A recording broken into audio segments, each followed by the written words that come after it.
Sudan dan Sudan Selatan merupakan negara yang terletak di Afrika Timur yang berbatasan langsung dengan Mesir, Libya, Chad, Republik Afrika Tengah, Republik Demokratik Kongo, Uganda, Kenya, dan Ethiopia. Secara khusus, Sudan memiliki akses langsung ke Laut Merah yang menjadi jalur krusial untuk ekspor minyak ke pasar internasional. Sedangkan Sudan Selatan dikelilingi oleh daratan yang menghasilkan keterbatasan atas kapabilitas ekspor di kawasan tersebut.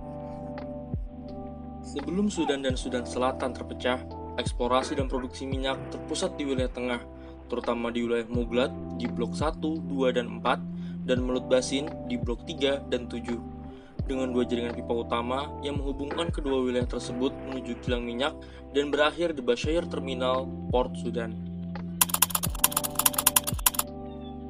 Kapasitas cadangan minyak yang dimiliki oleh Sudan diperkirakan sekitar 5 miliar barel dan telah proven pada tahun 2007. Angka ini membuat Sudan menduduki peringkat kelima dalam African Proven Oil Reserve Holders tahun 2011. Konsumsi minyak di kawasan Sudan sebenarnya tidak terlalu tinggi, yaitu sekitar 140.000 barel per hari yang menduduki peringkat ke-68 di dunia. Konsumsi ini mulai meningkat sejak awal tahun 2000 hingga kini yang disebabkan oleh perkembangan industri, masifnya kendaraan pribadi, dan meluasnya akses listrik. Di sisi lain, untuk faktor produksi minyak di Sudan dimulai pada tahun 1996 dan berkembang pesat setelah pipa jaringan ekspor berhasil beroperasi pada tahun 1999. Perkembangan produksi ini terus meningkat seiring dengan pengeboran minyak yang intensif dan ekspansif ke berbagai blok lain di sekitarnya. Hingga puncaknya di tahun 2010, Sudan berhasil memproduksi sekitar 488.000 barel minyak per harinya. Namun, peningkatan ini kemudian berhenti dan mengalami penurunan pada tahun 2011 karena peristiwa kemerdekaan Sudan Selatan dan konflik internal pekerja dalam perusahaan minyak membuat produksi menjadi terganggu.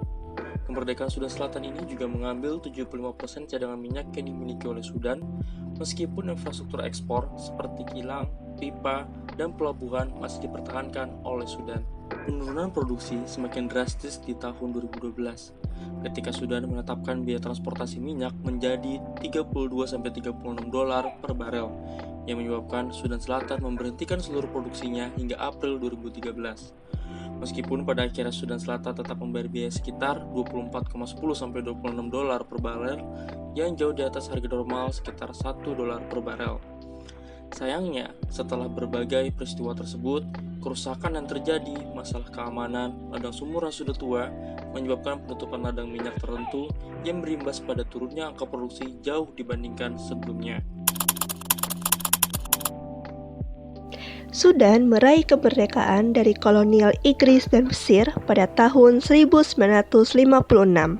Namun, negara ini lekas dilanda konflik internal akibat ketegangan etnis, agama, dan ketimpangan distribusi sumber daya antara wilayah utara yang didominasi kelompok Arab Muslim dan wilayah selatan yang sebagian besar didominasi populasi non-Arab Kristen atau animisme.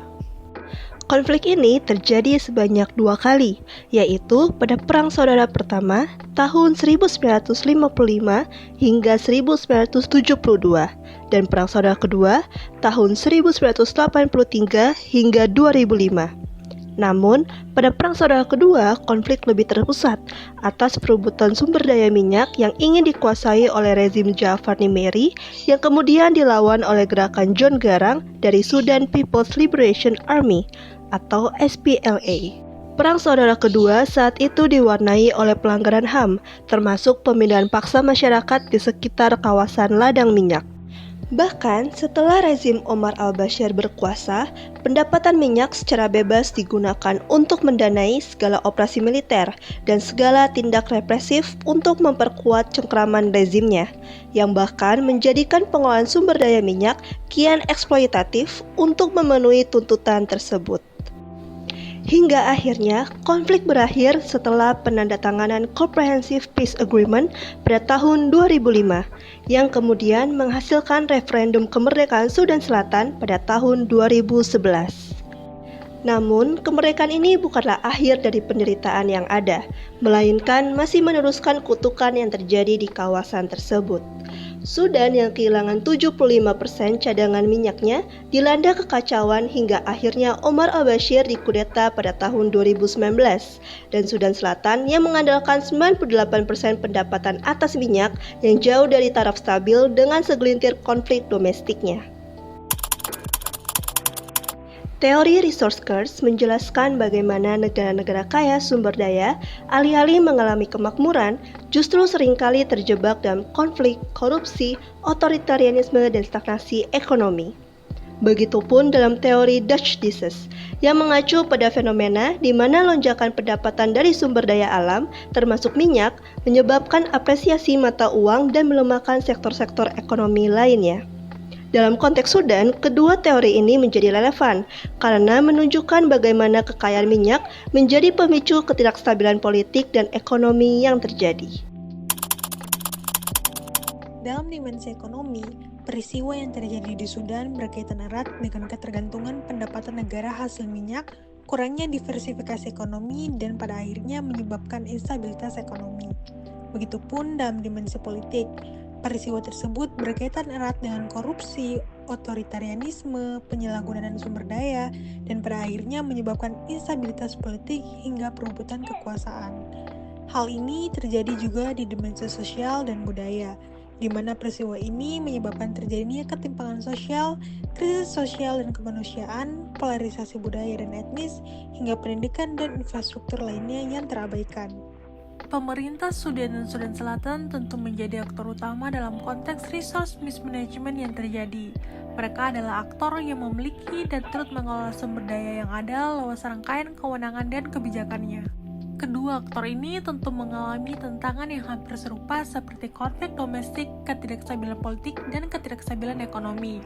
Dengan strategi penyelesaian yang juga hampir serupa seperti diversifikasi ekonomi dan sumber energi, peningkatan transparansi dan akuntabilitas pengelolaan minyak, serta pengembangan infrastruktur yang berorientasi pada kebutuhan masyarakat. Salah satu aktor pendukung terbesar adalah perusahaan minyak. Mereka merupakan aktor yang melaksanakan kegiatan eksplorasi dan produksi minyak di lapangan. Mereka hadir tidak hanya untuk berinvestasi, tetapi juga melakukan pembangunan infrastruktur, pengeboran sumur, dan pengelola ladang minyak berkelanjutan. Meskipun beberapa perusahaan asal Amerika seperti Chevron dan Marathon Oil angkat kaki pada awal tahun 2000-an karena kebijakan Amerika yang menuntut tindakan tersebut. Aktor pendukung selanjutnya adalah Amerika Serikat. Pemerintah Amerika Serikat sejak tahun 1997 mengenakan sanksi ekonomi dan perdagangan terhadap Sudan akibat pemerintah Sudan yang dianggap mendukung kelompok teroris dan melanggar hak asasi manusia. Sanksi ini juga termasuk larangan perusahaan-perusahaan Amerika Serikat untuk beroperasi di Sudan yang berdampak langsung pada sektor energi dan pengelolaan sumber daya alam.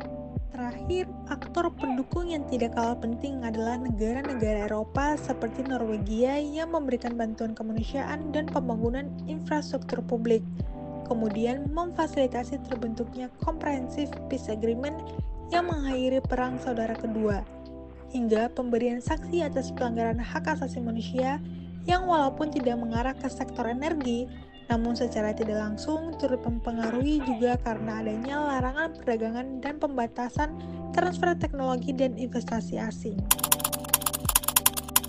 Penilaian atas aktor protagonis dan antagonis menjadi sangat subjektif melihat dinamika yang terjadi di Sudan. Menurut kami, pemerintah Sudan dan Sudan Selatan serta aktor-aktor lainnya sulit untuk dinilai sebagai aktor protagonis.